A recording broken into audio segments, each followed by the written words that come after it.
अस्सलाम वालेकुम। मेरा नाम है हसन और आप देख रहे हैं के प्रोग्रामिंग स्किल्स। और आज की वीडियो में हम सीखेंगे किस तरह हम टेक्स्ट की डेकोरेशन करते हैं, टेक्स्ट को किस तरह हम बोल्ड करते हैं, उसका size, font family, font weight क्या होता है, ये सब चीज़ें आज चेक करेंगे हम। तो आइए शुरू करते हैं वीडियो। तो हमारी लास्ट वीडियो में हमने क्या किया था कि हमने तीन चीज़ें चेक की थी। एक तो अपना ये इनलाइन CSS, इंटरनल CSS और ये एक्सटर्नल CSS। तो बेसिकली जो ज़्यादातर काम होता है वो होता है हमारा एक्सटर्नल CSS पे ही होता है। तो हम इसको उठाते हैं यहाँ से और इसको भी यहीं पे पेस्ट कर लेते हैं, क्योंकि हम ज़्यादातर इस्तेमाल एक्सटर्नल CSS करेंगे। तो हम अपनी पहले आउटपुट चेक कर लेते हैं, आउटपुट सही आ रही है। तो ये देखें हमारी आउटपुट में कोई चेंज नहीं आया। तो अब हम क्या करते हैं, इसमें सबसे पहले हम देखते हैं जी, ये जो हमारा टेक्स्ट है इसको बोल्ड करना हमने।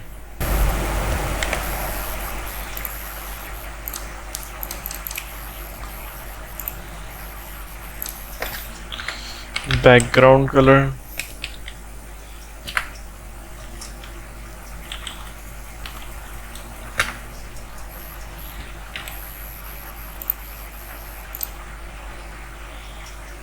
Okay, now it's fine.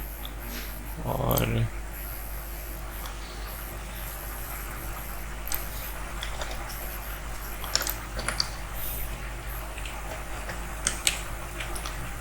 C1, और अब हम इस पे दे देते हैं अपना जो C1 का हमारा है ना टेक्स्ट पार्ट, पैराग्राफ पार्ट, उसके अंदर पहले तो हम देते हैं अपना कलर। तो कलर में हम देते हैं इसको रेड कलर, और उसके बाद हम दे देते हैं इसकी लाइन की हाइट कितनी होनी चाहिए। तो लाइन की हाइट हम दे देते हैं इसको 4 तक इनफ है। इससे ज़्यादा होगी तो फिर वो ज़्यादातर चेंज नज़र आएगी। उसके बाद हम दे देते हैं इसमें फॉन्ट वेट, कि इसका फॉन्ट वेट कितना होना चाहिए। तो फॉन्ट वेट हम इसमें दे देते हैं लाइटर, बहुत डल सा। उसके बाद हम दे देते हैं टेक्स्ट इंटेंड।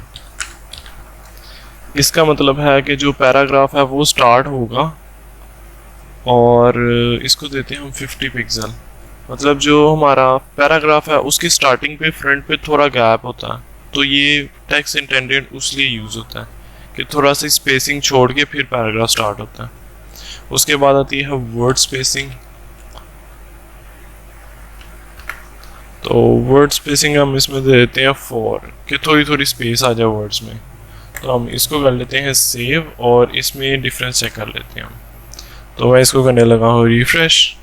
तो ये देखें, ये हमारा रेड कलर हो गया और उसमें कितना ज़्यादा गैप आ गया, और ये फ्रंट पे भी उसने स्पेस छोड़ दी है। वो वर्ड इंटेंडेंट जो टेक्स्ट इंटेंडेंट किया उसकी वजह से आई है। इसकी वर्ड्स की स्पेसिंग ठीक है, हाइट हमें कम करनी होगी। हाइट हम इसको देते हैं 2।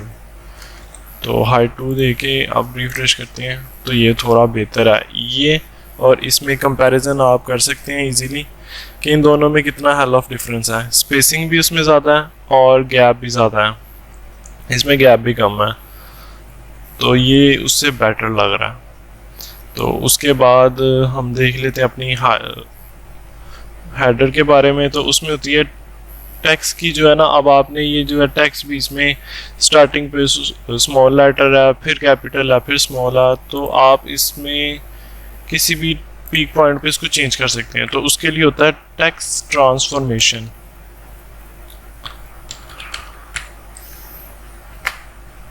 और इसमें आप उसको कैपिटल कर सकते हैं, लोअर कर सकते हैं, अपर केस कर सकते हैं, कोई भी कर सकते हैं। अपर केस में ये होता है कि आपका जो फर्स्ट लेटर होगा वो कैपिटल होगा और बाकी सब स्मॉल होंगे। ओहो, ये तो सारे ही अपर केस में, तो हाँ अपर केस में सारे ही कैपिटल आ जाते होते हैं, अपर केस, लोअर केस और नॉर्मल। तो हमने इसमें सारे इसको कैपिटल कर दिए हैं। तो उसके बाद हम इसमें करते हैं टेक्स्ट ट्रांसफॉर्मेशन जो हो गई है, उसके बाद हम इसमें अप्लाई करते हैं टेक्स्ट डेकोरेशन। टेक्स्ट डेकोरेशन जो है वो हमारे पास 3-4 तरह की आती हैं जिसमें कि आप टेक्स्ट को डेकोरेट कर सकते हैं। अब टेक्स्ट डेकोरेशन किस तरह होती है, एक होती है अंडरलाइन के थ्रू, ये अंडरलाइन कर दिया। अब इसमें क्या होगा कि इसके नीचे लाइन आ जाएगी, तो ये टेक्स्ट की डेकोरेशन हो गई है कि इसके नीचे साइड पे लाइन आ गई है। अब अगर हम चाहते हैं कि अब ऊपर लाइन आ जाए तो उसमें एक मिडल में लाइन आ जाए, तो उसके लिए होता है हमारे पास लाइन थ्रू।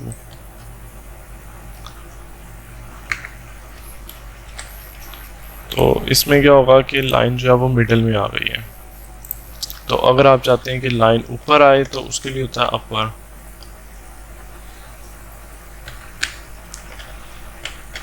अपर होता है कि अनसेट होता है,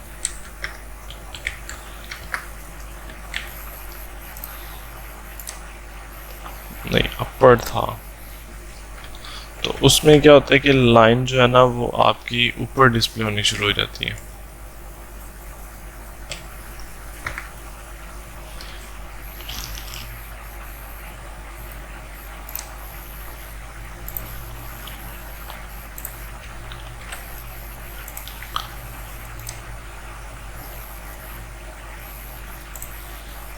तो हम इसमें क्या करते हैं कि अंडरलाइन कर लेते हैं इसको।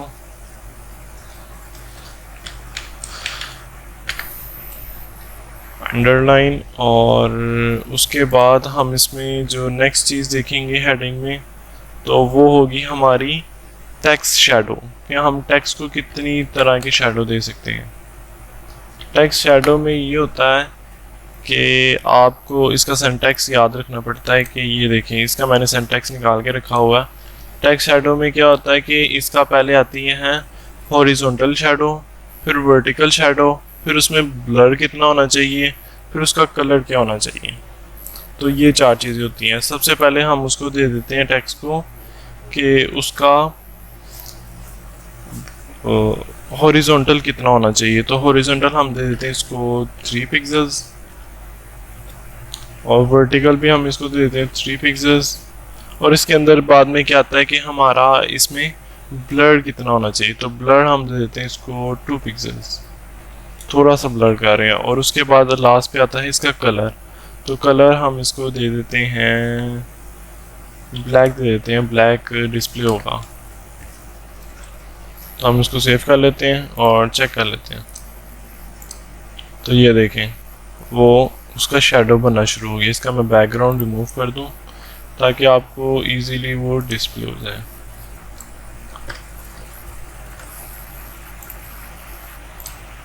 ये देखें ये उसका टेक्स्ट का शेडो बन गया। ये आप अपने हिसाब से उसको जितना मर्जी शेडो बड़ा कर सकते हैं, छोटा कर सकते हैं, तो वो डिपेंड करता है आपकी रिक्वायरमेंट पे। तो उसके बाद आता है हमारे पास टेक्स्ट अलाइन। टेक्स्ट अलाइन का मतलब है कि आप अपने टेक्स्ट को किस तरह कहाँ पे रखना चाह रहे हैं। तो उसके अंदर होता है हमारा centre, left side, right side और एडजस्टमेंट। तो ये देखिए ये टेक्स्ट जो है हमारा सेंटर में आ गया, ठीक है। और ये हमारा इस वीडियो में हमने अब हमें देखना है इसका टेक्स्ट का जो है फ़ॉन्ट फैमिली। फ़ॉन्ट फैमिली का क्या लिंक है इसमें? फ़ॉन्ट फैमिली में ये है कि आपने देखे होंगे डिफरेंट तरह के स्टाइल्स कि किस तरह वो राइटिंग स्टाइल चेंज होते हैं। तो वो ये राइटिंग स्टाइल के लिए हमारा जो टेक्स्ट है वो होता है फ़ॉन्ट फैमिली। तो उसमें आप डिफरेंट तरह के किसी को भी चूज़ कर सकते हैं। हम इसको चूज़ कर लेते हैं। इसमें यह है कि अगर ये दो नहीं भी होंगे उस सिस्टम के अंदर, ये ज़्यादातर जो होते हैं प्री इंस्टॉल होते हैं सिस्टम के अंदर, तो आप कभी भी किसी भी वेबसाइट को खोलते हैं तो उस पर टेक्स्ट जो है ना वो डिज़ाइन हुआ होता है। तो ये देखें ना वो थोड़ा डिज़ाइन हो गया, तो वो टेक्स्ट जो है ना वो डिज़ाइन हुआ होता है। तो जब भी आप किसी भी वेबसाइट को खोलते हैं तो उसमें पहले से ही टेक्स्ट डिज़ाइन होता है, और हमें वो इसलिए डिस्प्ले होता है कि हमारी विंडो में वो जो फ़ॉन्ट फैमिलीज़ हैं वो पहले से ही प्री इंस्टॉल्स होती हैं। तो इसलिए हमें वो टेक्स्ट जो है वो इजीली डिस्प्ले हो जाता है। उसके बाद आता है हम फ़ॉन्ट साइज़ पे। फ़ॉन्ट साइज़ में क्या आता है, फ़ॉन्ट साइज़ में हम उसको कितना बड़ा साइज़ दे सकते हैं। अब मैं इसको दे देता हूँ, पहले ही वो कैपिटल है, बोल्ड है, तो मैं इसको दे देता हूँ 150 पिक्सल्स। तो इसको सेव करके देखते हैं, तो ये टेक्स्ट का जो है ना वो साइज़ बड़ा हो जाएगा। आप किसी भी टेक्स्ट का, आप अपने जो पैराग्राफ है उसको बोल्ड करके दिखाना चाहते हैं, तो उसमें भी आ जाता है ये टेक्स्ट। तो इसके लिए होता है फॉन्ट साइज। फॉन्ट साइज आप इसको किसी भी तरह का दे सकते हैं। अब मैंने इसको 10 पिक्सल दिया है, बहुत कम दिया है ये हेडिंग को। तो ये हेडिंग जो है इसको मैंने 150 पिक्सल्स दिया, और ये वाली हेडिंग को मैंने दिया 10 पिक्सल्स। तो आप देखें वो हेडिंग कितनी छोटी हो गई है। तो इसको हम कर लेते हैं 50 पिक्सल्स। तो आप इसी तरह इसकी वैल्यूज चेंज करके आप इसको चेक कर सकते हैं। तो देखिए उसकी हेडिंग का जो साइज़ है वो चेंज हो गया है। हेडिंग H2 ही, बट उसकी हमने जो है टेक्स्ट का साइज़ बड़ा कर दिया। तो आज की वीडियो के लिए इतना ही। तो मिलते हैं नेक्स्ट वीडियो में। अल्लाह हाफिज़।